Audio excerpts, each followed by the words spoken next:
All right, so here's a quick walkthrough of the Calendly transfer that we want to set up. If you log in, it should be under admin@sharfin.com.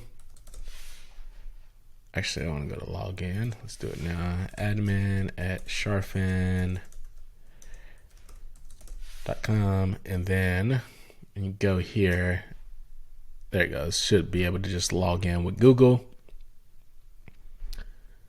and then just use the system admin login and LastPass. And then what I want to do is come over here to Calendly, but we want to go to all teams. So right now there's two workspaces that we have set up: the Simple Operations Coaching team and the Simple Operations team. So what I'd like to do is bring in all of these links, show more in here. So it looks like just Katie in here on these calendars, and then it looks like Alex and Katie are on these two. So I'll just have you start with the Simple Operations Coaching team. So what we'll do is come over here. I'll show you how to create it and go Highlevel. Go back. All right, so once you're logged into the sub account, we go over here to calendars, and let's just go to calendar settings here. And the first thing we want to do is let's create a group. So we're going to basically set it up like it's set up in calendar. Instead of team, it's just group. So we'll call this first group here Simple Operations Coaching Team. And then let's just go here. We'll edit the team. And then we can just take all of this info here. So I'll just put that in as the group description. And then I'll use the same team page hook as well. We'll just call it Sharfin Coaching Team. Cool. So we create that. So if we go here to groups, that group is set up. All right. So now we want to set up some calendars. So go back. We'll set up each of these calendars in here under this group. So I'll show you how to do the first one. So we'll do this 30-day check-in one. So let's go back here, new calendar. Let me see what type it was. I think it's a round robin type event. Yep, so it's a round robin event. Let's edit. I had it there, and then we'll just give it the same name. So let me come back here and we'll select round robin.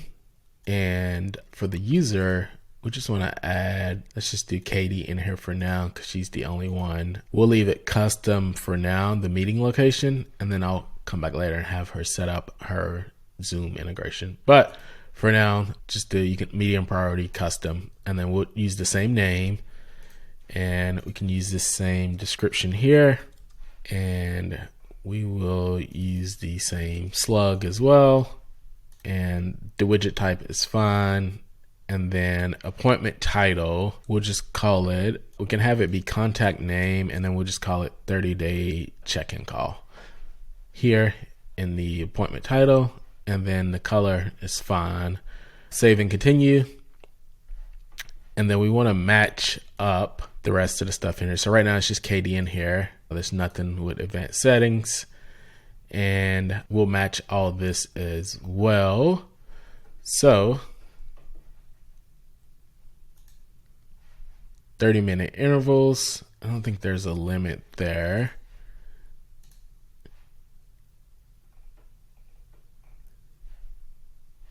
And then we'll do the 5-minute, 10-minute before, 5-minute after.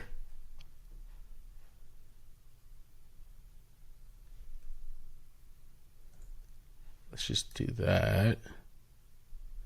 This is fine. I think that will be 20 weekdays into the future. So we'll do 20 days.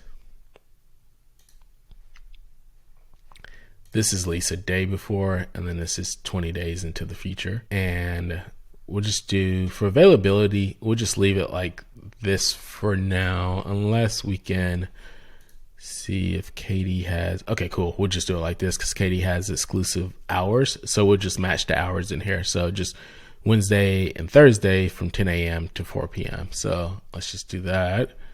Get rid of these days. And then we will do 10 a.m. to 4 p.m. and then just hit apply all, and I'd apply it to both days. So we're good there. No limit here. And then let me see if she has a limit on the amount of appointments that can be scheduled during the day. So there's no limit there. So we can leave both of those blank. And then let's just go to save and continue. And then there's no form here, so just leave that default. We can just do this autofill if there's information that comes over. No Stripe integration. Acknowledgement email, we want it to go to the contact and the assigned user. And then there's no additional emails that need to go in there, so we can leave that like it is. And then let the calendar auto confirm our appointment. That's fine. And then we can allow Google Calendar too, since we do that. And then we just have it, we'll assign it to the appropriate team member when they're booked. Additional notes here. This is going to be just what's in the calendar invite. I think that is fine there. I don't think we have anything, no questions or anything there. So that's fine. So this is similar. So invitee full name and event name, which we already set up at the beginning. So that's fine. And then let's just make sure that this has everything in there. All right, so it has phone, name, changes to the event, and then the reschedule link. Okay, cool. So that's fine.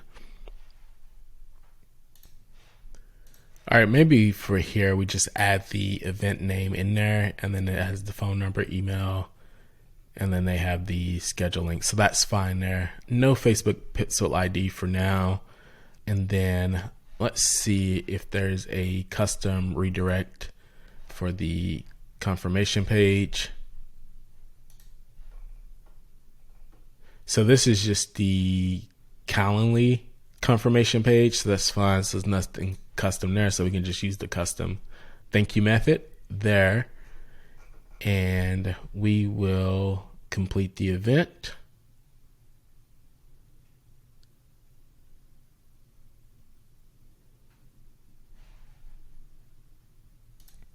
Cool. And then once you save it, we can just click this drop down here, and then we can move it to, the simple operations coaching team group. I think that's fine there. Cool. So it shows there in the group, and then I'll just grab the scheduling link. Cool. 30-day check-in is good. Don't need that plus there. So I'll change that. I think it's set to my time, which is fine. So let me just verify. If I look at Central, that is 10 to 4. Okay, perfect. So the times there are just Thursday. Cool. It has the description there. Cool. So everything is good. And go back here. So that's it.